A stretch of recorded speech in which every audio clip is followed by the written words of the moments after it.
A mediados del siglo XX, en el contexto propio de la Declaración Universal de los Derechos Humanos, el mundo enfrentó por primera vez la posibilidad de enjuiciar a los perpetradores de graves crímenes contra la humanidad en los juicios de Nuremberg y Tokio, abriendo así una nueva aproximación a los crímenes de guerra, violencia contra la población civil o persecuciones y genocidios por razones étnicas, religiosas, entre otras. Si bien el contexto de los juicios posteriores a la Segunda Guerra Mundial se enmarcan en algo que no era nuevo, el juicio de los vencedores contra los vencidos, sí se establece un precedente inédito en cuanto al consenso de que determinados crímenes de guerra o contra poblaciones enteras de personas no eran admisibles frente a la comunidad internacional.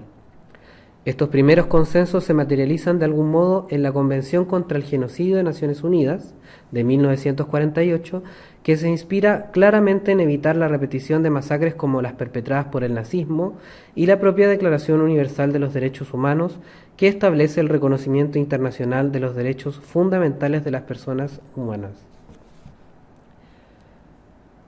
A pesar de estos importantes esfuerzos, como sabemos, la segunda mitad del siglo XX estuvo marcada por contextos de conflictos armados, dictaduras y crímenes masivos. La sola existencia de los derechos humanos no representó garantías ni atenuantes para que estados y movimientos armados perpetraran graves crímenes en diversos momentos y lugares de nuestro planeta.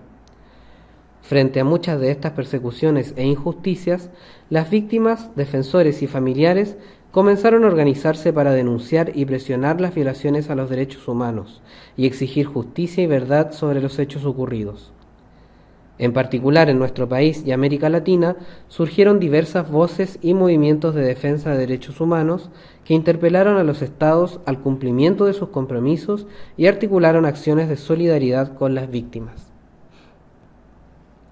Sin embargo, en muchos de estos contextos históricos, el discurso hegemónico, ya sea por la imposición de la fuerza o por apoyo popular, negó la voz de las víctimas a través de diversas formas y estrategias.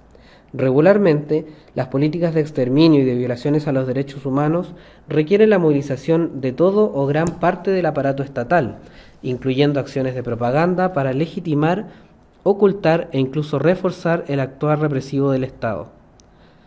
Los contextos post-conflicto o transicionales refieren al momento histórico en que un país o una sociedad determinada se enfrenta a la posibilidad de avanzar hacia el fin de las hostilidades o hechos represivos, o hacia gobiernos democráticos, con la complejidad de enfrentar sociedades que en muchos casos continúan reproduciendo el discurso negacionista o con autoridades dictatoriales que continúan en el poder. En estos escenarios normalmente se presentan dificultades para llevar a la justicia a los perpetradores, ya sea porque el propio Poder Judicial se encuentra comprometido o deslegitimado, o bien porque la correlación de fuerzas continúa favoreciendo a los perpetradores. Estos son algunos de los contextos que explican el surgimiento de la justicia transicional como paradigma de enfrentamiento de un pasado violento y que ilustra los enormes desafíos que representa para quienes la promueven en este tipo de situaciones. Es así que el paradigma de la justicia transicional no busca reemplazar a la justicia ordinaria, sino que se trata de articular esfuerzos desde distintos actores, estatales y no estatales, para tomar medidas y acciones que permitan enfrentar los efectos de un pasado violento sobre las víctimas y la sociedad en su conjunto. Por ello, estos procesos también están fuertemente cargados de simbolismo, donde se busca demostrar que el propio Estado, que antes vulneró los derechos de los ciudadanos y ciudadanas, busca resarcir su actuar y comprometerse en los principios de la verdad, la justicia, la memoria, la reparación y las garantías de no repetición. En América Latina, tras los retornos a las democracias, surgieron distintas interpretaciones del pasado, en especial sobre violaciones de los derechos humanos durante los regímenes dictatoriales. Estas interpretaciones se significan y resignifican en el tiempo, según los propios desafíos que presenta el presente y el futuro de las sociedades.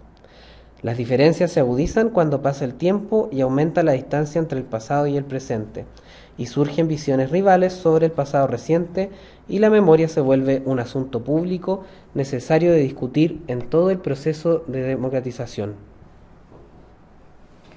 Justicia transicional. La justicia transicional se entiende como el esfuerzo por construir paz sostenible tras un periodo de conflicto, violencia masiva o violación sistemática de los derechos humanos.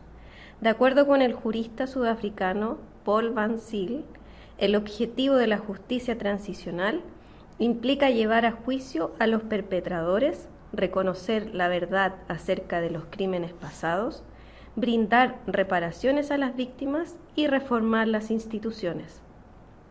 Por otra parte, según el abogado de derechos humanos chileno José Salaquet, las transiciones a la democracia deben entenderse como tiempos fundacionales o bien refundacionales.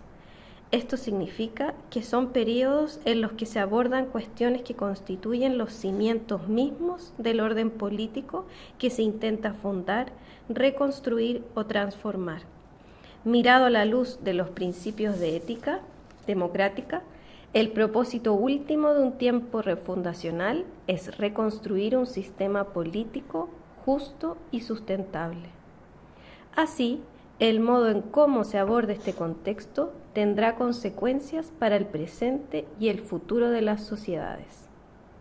Silencio versus verdad, justicia versus impunidad, entregan un mensaje y representan pautas valóricas y éticas hacia la sociedad en el periodo que se enfrenta y en la construcción de su propio futuro. Un paradigma en constante construcción, el esfuerzo para que los estados enfrenten sus crímenes cometidos en el pasado. La justicia transicional puede reconocerse en 5 pilares fundamentales: justicia, verdad, reparación, memoria y garantías de no repetición. La justicia no se entiende únicamente como el enjuiciamiento de los perpetradores por la justicia ordinaria, pues en los contextos de transición, el abordaje penal es por sí insuficiente frente a un escenario de violencia masiva que afectó no solo a individuos por separado, sino también a familias, comunidades y sociedades enteras. De esta manera, la justicia, en el marco de la justicia transicional, adquiere también un valor simbólico e histórico, y por lo tanto, su abordaje no busca perseguir exclusivamente responsabilidades individuales penales, sino que también señalar las responsabilidades colectivas, complicidades civiles con los crímenes y dar cuenta de que se trataron de crímenes al amparo, por acción u omisión del Estado. Las acciones que promuevan la justicia deben también poder contribuir a restablecer la confianza en las instituciones, en un contexto en que el Poder Judicial puede también estar deslegitimado ante la sociedad y las víctimas. Derecho a la verdad. La verdad implica el reconocimiento de los crímenes del pasado y articular dicho reconocimiento en un relato oficial que represente la nueva verdad oficial, antes negada por el propio Estado. No se trata solo de reconocer los hechos, sino que los gobiernos y la sociedad reconozcan las injusticias e inadmisibilidad de tales abusos. Por tanto, exige un posicionamiento ético y valórico respecto a los hechos, no solo evitar negarlos. En la dimensión investigativa, de acuerdo con la Comisión Interamericana de Derechos Humanos, el Estado tiene la obligación de garantizar el derecho a la verdad a través de investigaciones eficaces y a velar por que las víctimas obtengan su debida reparación sin restricciones. Del mismo modo, la Asamblea General de las Naciones Unidas reconoce la importancia de promover la memoria de las víctimas de violaciones a los derechos humanos y la importancia del derecho a la verdad y la justicia. Además, sostiene que el derecho a la verdad ha contribuido a terminar con la impunidad ante actos que atentan contra el desarrollo y goce de los derechos, y a promover y proteger los derechos humanos en el presente.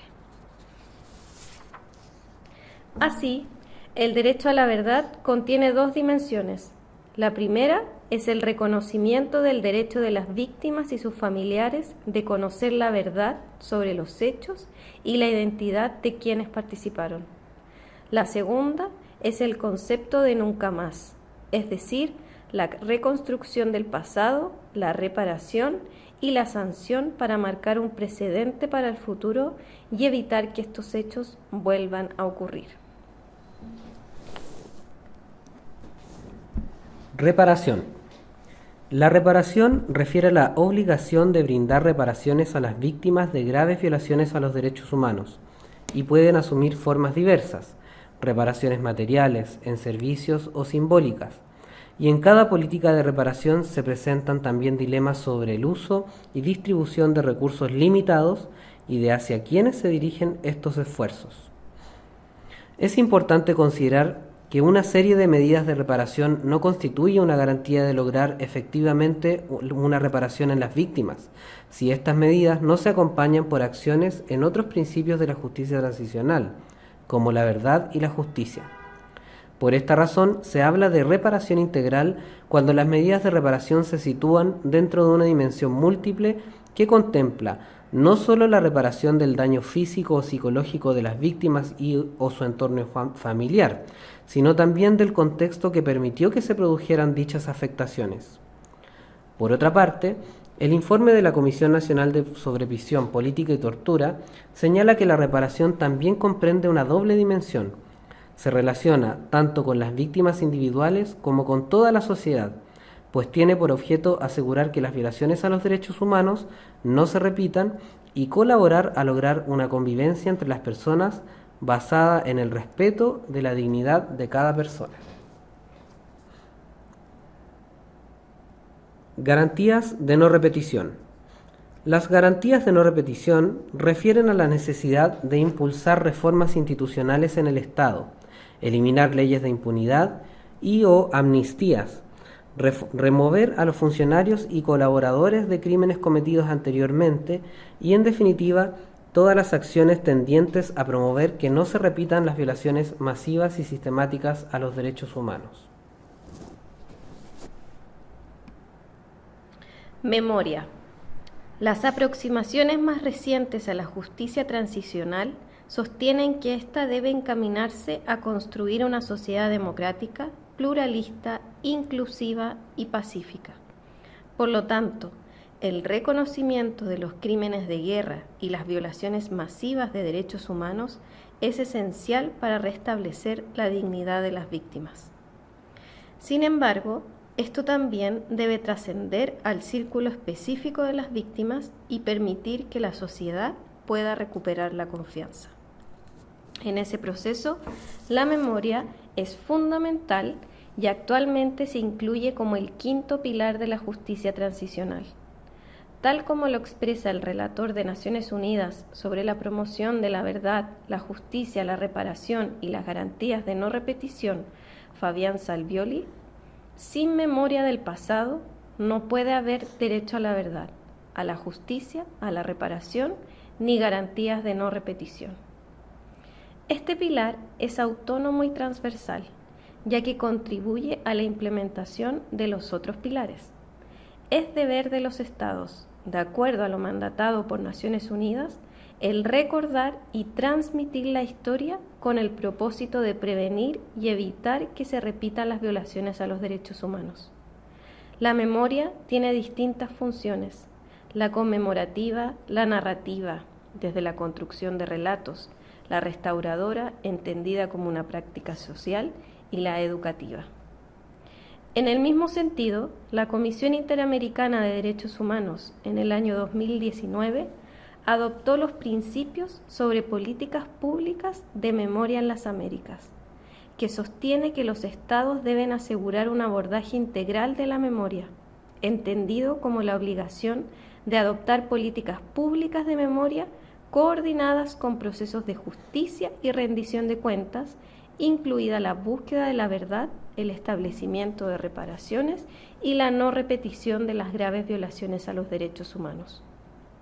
Este abordaje comprende el deber estatal de desarrollar políticas de memoria como base para abordar las graves violaciones a los derechos humanos del pasado y del presente, y considera los derechos humanos en su universalidad, indivisibilidad e interdependencia.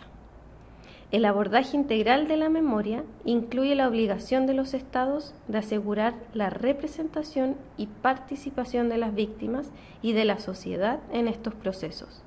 Por lo tanto, no se trata de que el Estado haga memoria, sino que garantice el ejercicio del derecho a la memoria a las víctimas y a la sociedad en general, contribuyendo a la valorización de los principios democráticos y de derechos humanos.